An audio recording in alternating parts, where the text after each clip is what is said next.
So ito ang problema nitong shifter. Minsan ayaw mag-disengage yun agad. Sensor. Pag na-park mo, pag na ganon, hindi mo siya agad masisisiyan. Halimbawa, ganon. Hindi mo siya matatanggal at susugat. Ayan. Sino mo, ayaw matanggal. Ngayon,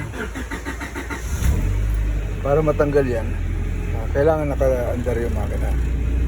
Tapos, tapakan preno. Tapos, galaw-galawin lang ito.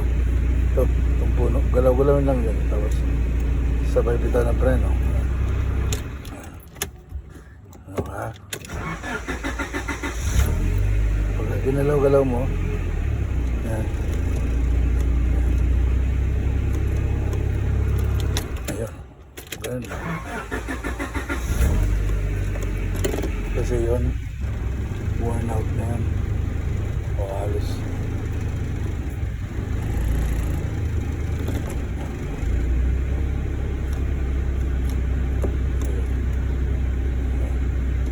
Pag ginanon mo, binalik mo na konti kasi pag sumobra, hindi magdi-disengage.